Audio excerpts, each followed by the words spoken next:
Uganda is now squandering $500 million per year to export flat sheets and the other metals from which we make mabati and make mtayimbwa.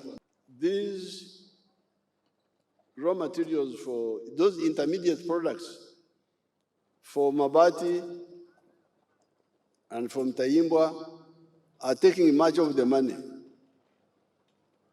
The other specialized steel, like the one of the railway and the dams, that one we may not go for because we need to be sure about the demand. But for the mabati and for the mtayimbwa, we must support Mr. Guru to produce them here, so that, because that's the biggest money that is going, the 500 million.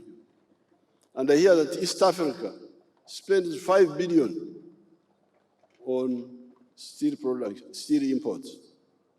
You have heard that Kenya spends $800 million.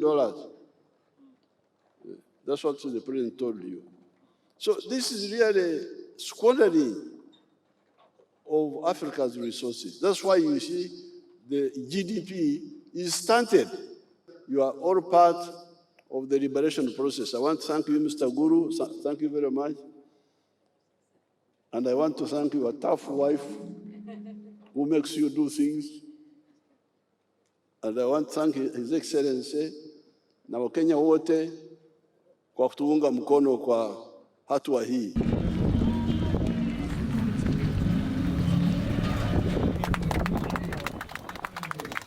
It is my singular honor to preside over the launch, together with my brother, my elder brother, President Museveni, on the launch of the vertical integrated steel industry project here in Tororo, eastern Uganda.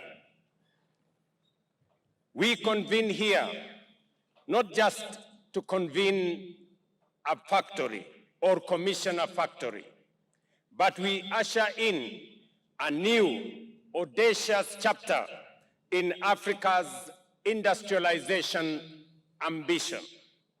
This project is the outcome of visionary leadership, daring entrepreneurship, and enduring partnership between the private sector and our two governments. Your Excellency, I take this opportunity to congratulate you on this remarkable milestone and to commend your steadfast commitment to industrialization and championing transformative investments. The testimony by the chair of Devki Group of companies of your commitment, of your encouragement, of your foresight on the establishment of this investment is a clear testimony of your leadership in our region. Mr. President, I recall with profound appreciation the discussion we have held on this project since its inception, and most recently during your official visit to Kenya in July this year. Excellencies, ladies and gentlemen, the steel sector in Africa has become increasingly pivotal in fueling economic progress throughout the continent.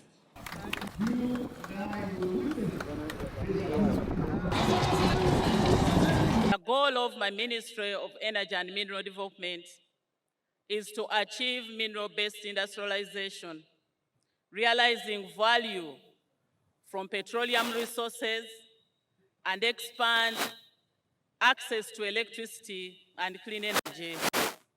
And to achieve the goal, we have formulated policies and we have put in place a robust legal and regulatory framework